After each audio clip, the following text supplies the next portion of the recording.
I had thought that we had moved on from the 2016 anti-SJW content that plagued the internet. I had believed that we had moved on to brighter and greener pastures, but I was wrong. Debate content is alive and well, all in the form of one YouTube channel with nearly 10 million subscribers, Jubilee. To be clear, content like Ben Shapiro destroys liberal college student never really died. They just stopped reaching the mainstream. And while videos like these may sound suspiciously like porn titles, they unfortunately don't feature any hardcore sex. Therefore, no dopamine is released by subjecting yourself to watching them. However, they do produce a different kind of addictive motion, rage, the key to Jubilee's success. The internet has been in its rage era, as I like to call it, for years. As we scroll, we may see a thumbnail so shocking it has to be clickbait, a caption so offensive that it has to be fake, right? We can't help but click, watch, and comment in a hate-fueled haze. Many influencers online today are popular solely because their content elicits so much outrage. Insert name of any male podcast that talks about women like they are dogs. The thing is, Jubilee, in their own mission statement, says that they never intended to be a platform of this kind of lowbrow content. Over the years, however, their content has devolved into arguments between political opposites about abortion, while at the same time hosting videos like 30 straight men versus one secret gay man. Which one am I? The world may never know, right?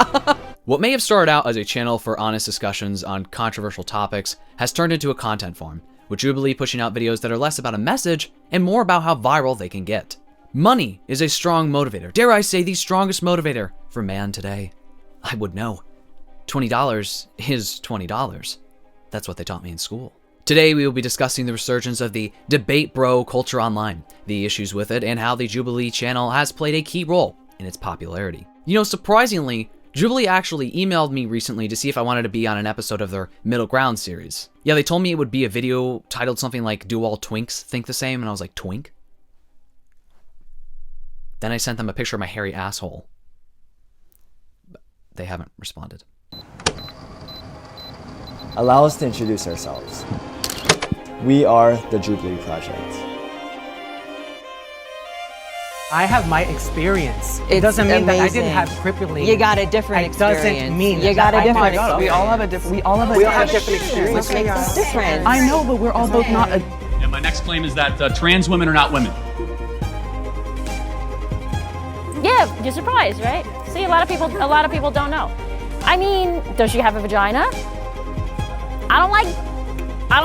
That's a genital preference, not. That's disgusting to say genital preference. Please don't call it a genital preference. It's a sexual orientation. When I see a fat person, I'm like, wow, you got the gift of life. You got the gift of being in a developed country, and you're a fat POS talking about body positivity on TikTok. Okay. We need to bring shaming back in so many other regards besides obesity. We need to do it with sluts. We need to shame fat people. We need to shame everybody. We are the Jubilee Project.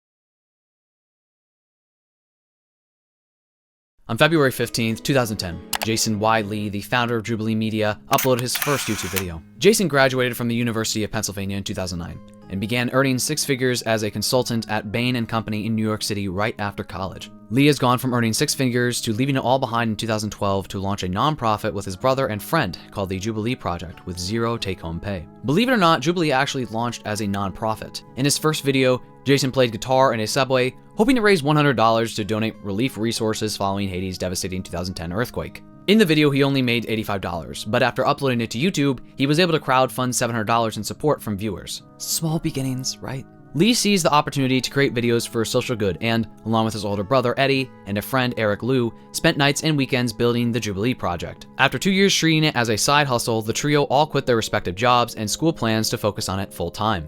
In a video titled The Jubilee Project, Who We Are, change that to a were, Jason and Eddie say that the Jubilee Project began with our simple love for making videos and helping others. Our mission is very simple, to make videos for a good cause.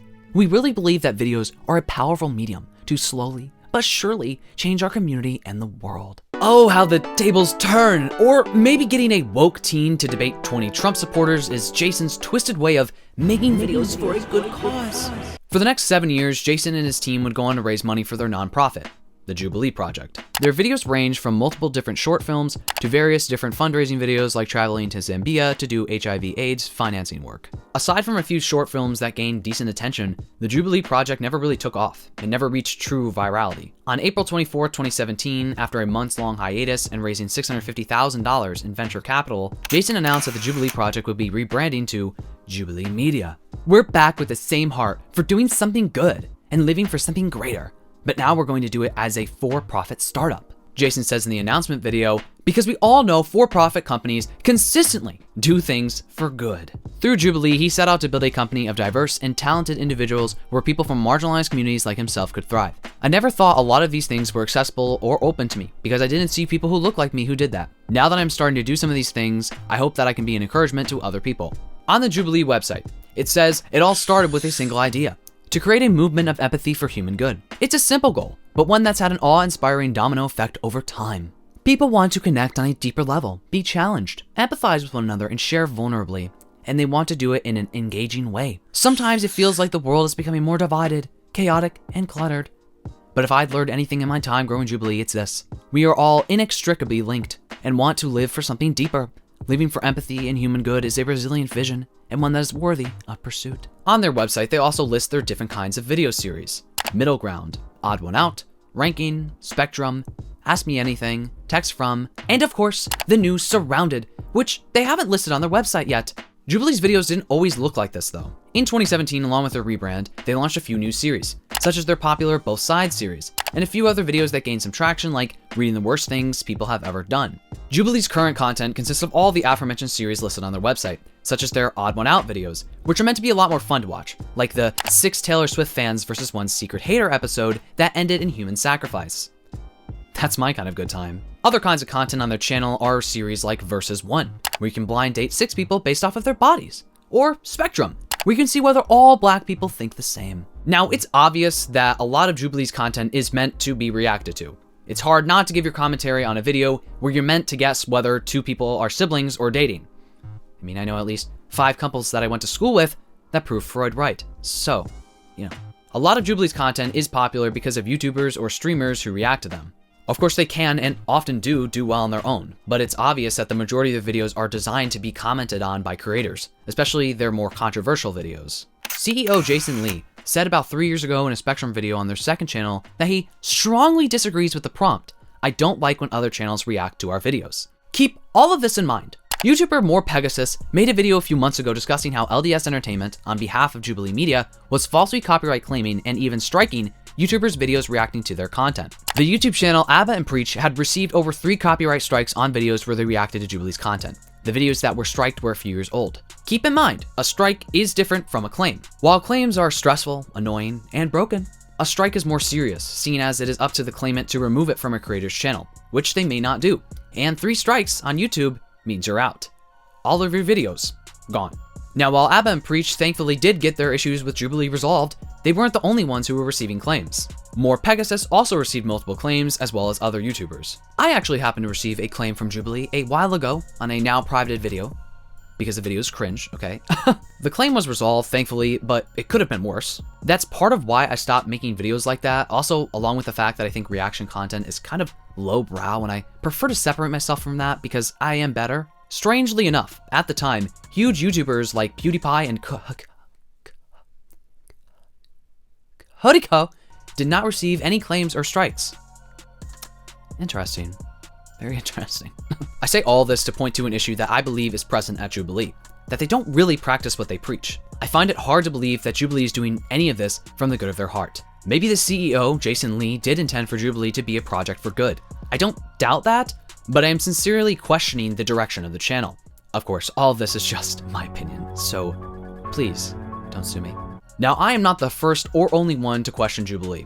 Tara Mooney made an entire 45-minute video criticizing Jubilee's content all the way back in 2021. Alice Capel made a video criticizing Jubilee a year ago. Matt Bernstein had an episode on his podcast, A Bit Fruity, discussing the problem with Jubilee's content. Another great video I found a few months back was from a channel called North Star Radio. I really appreciate his take on Jubilee's content as well. Saji Sharma also did another great video about Jubilee a few months ago, and a recent video on Jubilee's newest series, Surrounded. I'm bringing up all these videos to, 1, give you all other people to watch with different perspectives, but also to showcase that a lot of creators have found issues with Jubilee's project for a while now. Along with their rebrand in 2017, Jubilee launched what is perhaps their most popular series, Middle Ground, which I'm going to cover extensively. Middle Ground, as stated on their website, explores whether two different groups of people, opposed in their beliefs, can come together empathetically to find middle ground.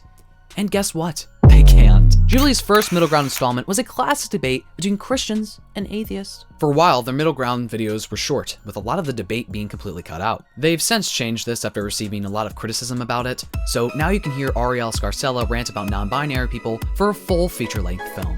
Ex-far-right YouTuber Hunter Avallone spoke in a video after taking part in an episode of Middle Ground titled Former Conservatives versus Former Liberals.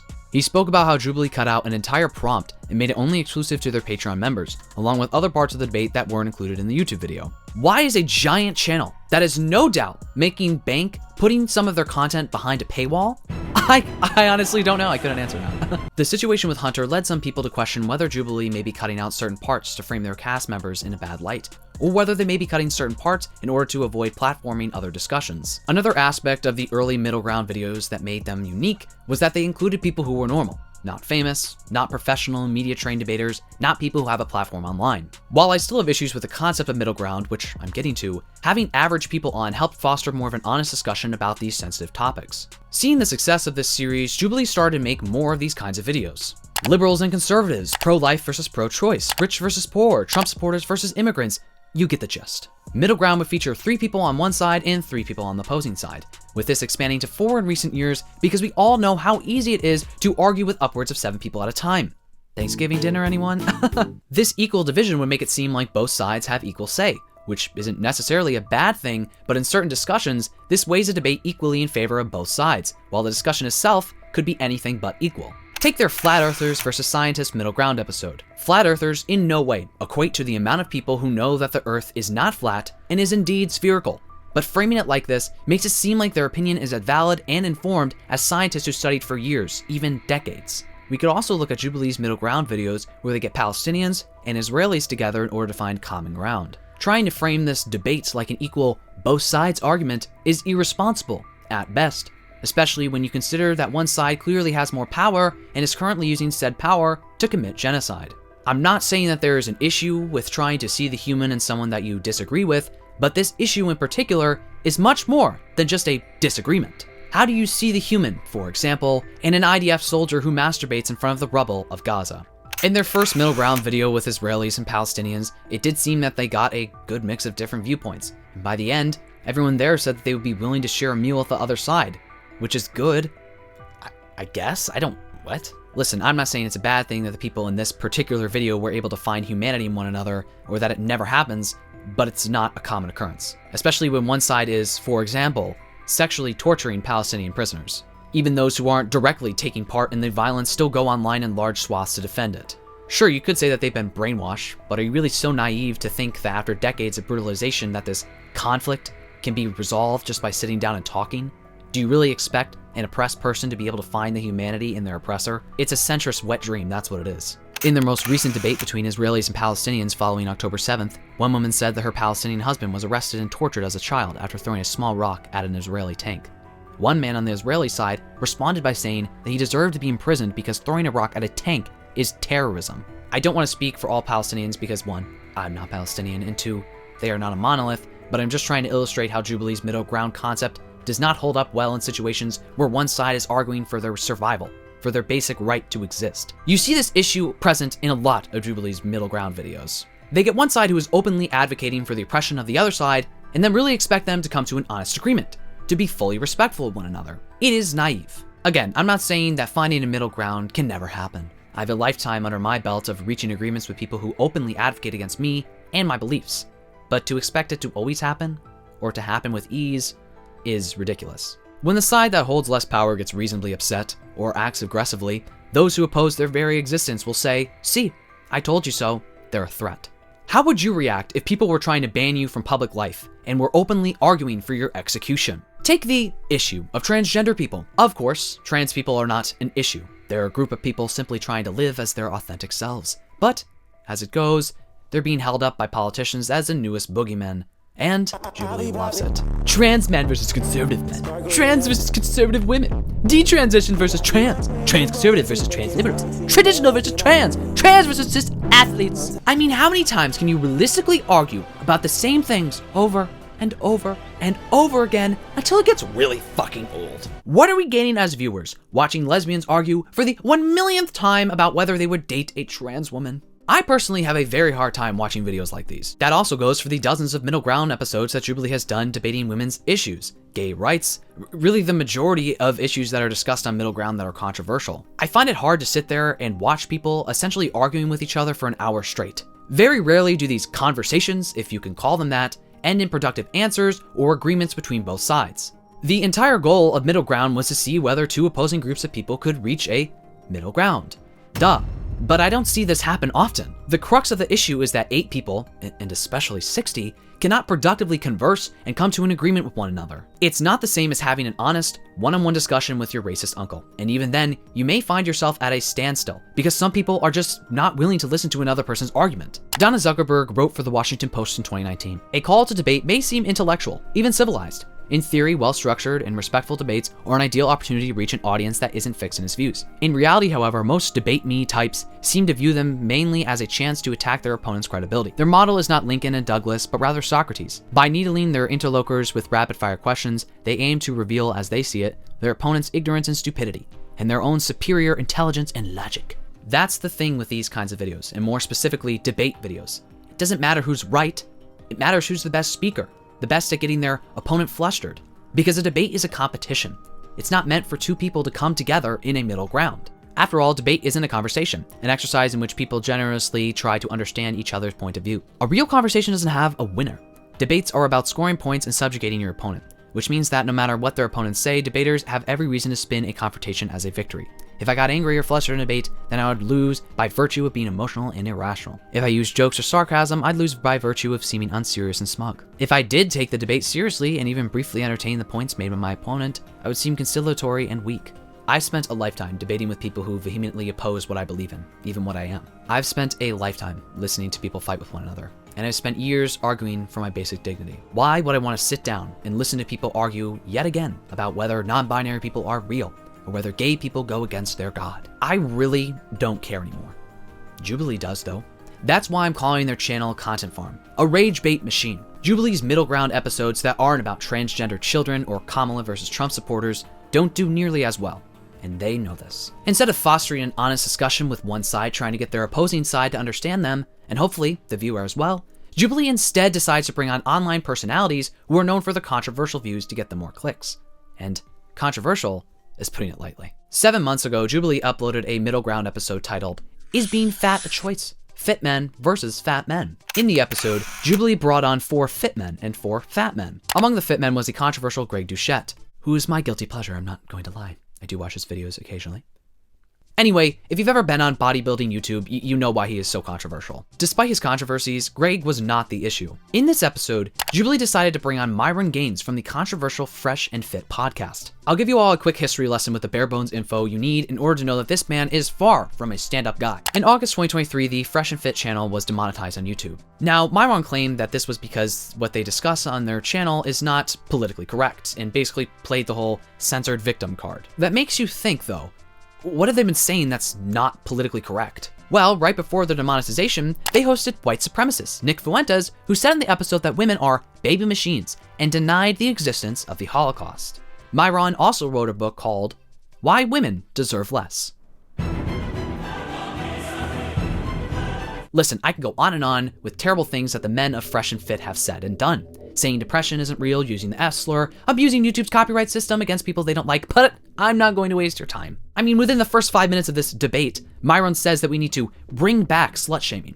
So I think that tells you all you need to know. The thing is, Jubilee will not only bring on these controversial figures like Pearl Davis or Charlie Kirk, but they'll link their platforms, inextricably leading people down a far-right rabbit hole of sludge. Now you may be thinking, aren't these people allowed to share how they feel? Why should we ban them from these discussions? I understand where you're coming from. I think that it's bad to be in your own bubble, ignorant to how others feel. However, some of the people that Jubilee have brought on are not just random conservatives who don't understand the LGBTQ community. They are people who are espousing legitimately dangerous beliefs online. Why platform them further? I know why.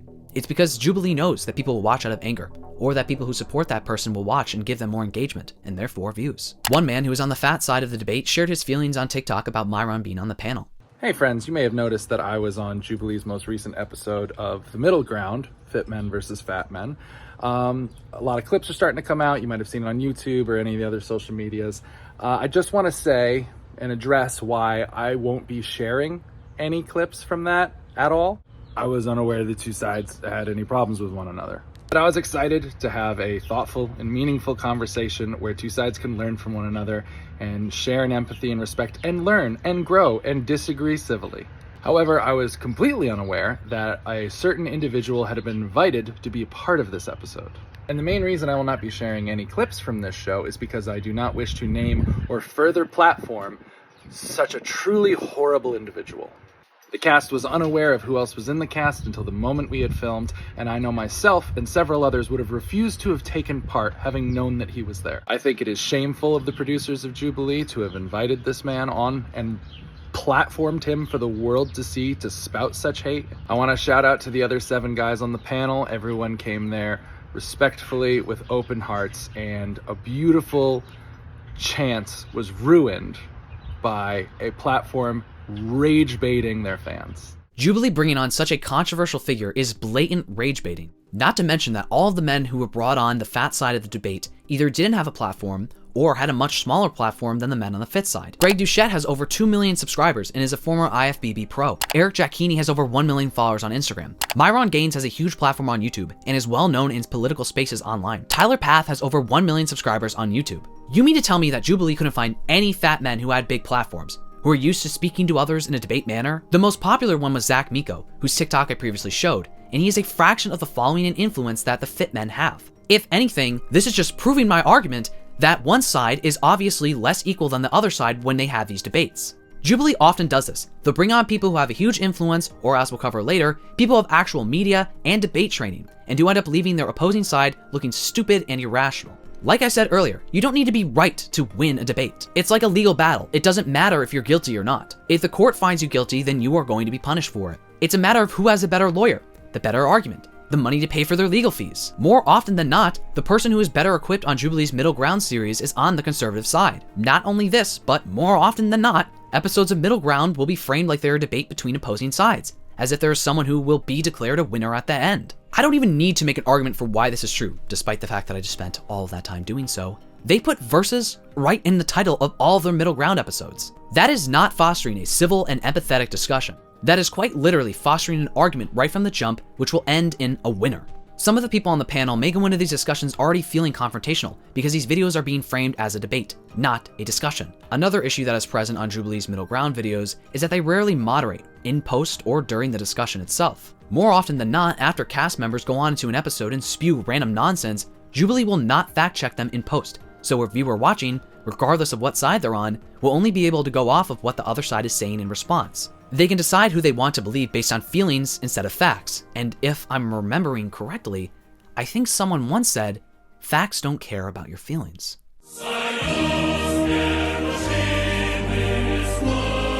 I will give them the smallest little bit of credit, as in a few episodes I have seen them provide additional context to something that a cast member has said, but rarely will they provide something that proves what someone is saying is factually incorrect. The icing on the cake, though, are the disclaimers that are present at the beginning of some of their controversial videos, such as this one, on a video titled, Trans versus Conservative Men, Is Masculinity Disappearing in America? Middle Ground is a social experiment that brings humans with opposing beliefs together. These discussions may contain viewpoints that are a result of misinformation. Remember to seek out experts and to be critical of your own biases while forming an opinion. Please seek the humanity in each participant, and as always, we encourage empathy. Well, thank God they put that in. On top of this, Jubilee rarely has a moderator in person. Out of all of the episodes that I had to forcefully watch for this video, only a few had a moderator present, who isn't really that great at moderating much of anything. Usually, a crew member who's standing off screen will only step in if there's a breaking point between the cast members. If everyone is yelling over one another, then they will have them move on to the next prompt. All of this is bad enough, and Middle Ground itself has its own serious issues. But the final nail in the coffin for Jubilee was when they debuted their new series, Surrounded. Among this new series are hits such as one politician versus 25 undecided voters, one Democrat versus 25 Trump supporters, can one cop defend himself against 20 criminals, one Republican versus 25 Kamala Harris voters, can 25 liberal college students outsmart one conservative, and can one woke teen survive 20 Trump supporters? And boy oh boy have these videos proved lucrative for Jubilee, with 3 of them reaching well over 10 million views. The concept of the series is simple. One person sits in the middle and makes a claim such as, trans women are not women. A classic. Then it's essentially a game of musical chairs, as those who are sitting outside in a circle must rush to the center to debate. Whoever is able to sit onto the chair will be given 20 minutes to debate the claim. The people in the outside circle will raise a red flag when they want a different speaker to come up. If a majority of red flag is raised, 11, then a different person will fight to get to the ill-fated fold-up chair. Now already there is an issue with this setup. It's the same problem that's present within the Middle Ground series. This is not fostering an honest and civil discussion. It's a debate environment where one side wins while debating something as whether an entire group of people is real and worthy of humanity. This kind of content can only be entertaining if you're brain rotted enough to only have the desire to feel rage. Other than that, it's not encouraging an empathetic conversation. Far from it. Look at the title of their very first Surrounded video. Can 25 woke college students outsmart one conservative? Not only are they using conservative outrage language by including the word woke in the title, but they're clearly framing this as a debate between two sides where one side can take the cake. In most instances, who do you think is going to take the cake? The far-right commentator who is media trained, or a random woke 18 to 22-year-old? The same goes for the episode that they did with Ben Shapiro. You know, the man whose career was built off of debating random people, particularly college students. Again, none of the people on the left side of the debate are going in with any debate training. Hell, almost none of them even have a platform online. Even then, as Kyle Cunningham writes for Vox, someone can watch Jubilee's video of Charlie Kirk being schooled by college students with more educated arguments and still, if they're a fan of his, believe he won the debate. Ryan Broderick, a freelance journalist who writes a newsletter, Garbage Day, said that Jubilee, despite the pugnacious nature of their videos, inadvertently creates a sort of feel-good centrist content designed for everyone. Then you have the video with the woke teen, again using outrage language to get people to click on the video. Yes, I also use exceptional language when titling my videos, because YouTube rewards videos that do so. But the difference here is that I am not a media company attempting to attract conservatives to my channel by rage baiting people. Dean Withers, who's participated in several Jubilee videos, says he uses these exchanges as opportunities to educate his audience. The main prerogative of my platform is to inform the people watching the debates that I have on what the issues are, why they matter, and why you should agree with me, he says. I know that getting my opponent to agree with me is more than likely to never occur. Dean is actually one of the only people who has been brought on from the left in a Jubilee video that has any sort of platform. Keep in mind, the people who are being brought on and arguing for more progressive beliefs and policies, despite whether they have a platform, are not being funded by far-left media companies, because there are none. Charlie Kirk, Ben Shapiro, whoever, are funded by huge far-right media corporations. People often forget that there is no left equivalent to the Daily Wire or far-right propaganda, because leftism specifically goes against most of the systems that we live in. Capitalism, anyone? Rarely do you have a leftist who is trained to espouse their beliefs in a productive and mainstream manner like you see within the far right. Even then, Jubilee still clearly does not balance the scales when they have these debates on their channel. More often than not, they're already weighed in favor of the person with the conservative beliefs. On the casting call on their website for an episode of Surrounded, it says, "This series aims to foster understanding, highlight differences, and find common ground through meaningful conversation." Really, Jubilee? After receiving a casting call for a Surrounded video, YouTuber Kat Black recently made a great video pointing out the problems with Jubilee. In her video, she said that they asked her to be in an episode of Surrounded that was purportedly going to be one detransitioner versus 25 trans people. Kat made the point in her video that this episode of Surrounded would most likely feature a bunch of crazy trans people, arguing for their right to exist, with one detransitioner who's become a part of the transphobic far right. Again, framing the debate as a versus makes it seem like trans people and detrans people are on opposite sides, when in reality, we should be on the same side, and oftentimes, we are. Most detransitioners do not become far-right grifters who want to ban gender-affirming care for all trans people. They just live their life. In fact, most people who detransition don't do it because they realize they aren't trans, and a lot of them actually retransition. Instead of having an empathetic conversation with detrans people who can highlight their struggle and share their different perspectives, Jubilee would rather bring on someone who can spew inflammatory talking points that are damaging to the trans community just to get those rage clicks from bigots and trans people alike. If you go on Jubilee's casting page on their website, you can see all of their upcoming productions. There's 4 different Surrounded productions set to be filmed next month. Feminists, anti-vaxxers, conservatives, and our favorite dead horse to kick, LGBTQ+ activists. Because we need to reach across the aisle to reach a middle ground with violent bigots. As if Trump being reelected wasn't bad enough. Now we have to have the same conversation over again, except this time with 20+ people present, all arguing over basic human dignity, or worse, semantics. Can you use they, them in the singular? Yes. Who fucking cares? As Dean said earlier, Jubilee's productions have essentially become a way for people to platform their sometimes dangerous views, not to come to an understanding with others. Take their upcoming anti-vaxxers production. Do you really think that these people are going to look at the problems with the pharmaceutical industry in a rational and nuanced way? No. They're going to spout bullshit about how vaccines give people autism, something that's been argued about and disproven time and time again. Their next middle ground episode is set to be between progressive Democrats and moderate Democrats. Boy, I'm sure that won't end with people yelling over each other about Kamala Harris for an hour straight. Jubilee Media is a digital media company that pushes boundaries, tackles taboos, and breaks the rules. We believe discomfort and conflict are pivotal forces in creating human connection. In short, we're not afraid to go there. Although you're not breaking any rules. You're just like every other media conglomerate, baiting people into getting upset, relying on the far right to get views and a paycheck. I don't think I've ever gotten any enjoyment from watching one of your videos. Okay, that's harsh. I don't think I've gotten any healthy enjoyment from watching one of your videos. It's more like injecting heroin. Jubilee may have started as a platform for good, but in my opinion, they've lost sight of that in recent years. Next is going to be Holocaust survivors versus Holocaust deniers. Wait, what? They already thought of that once?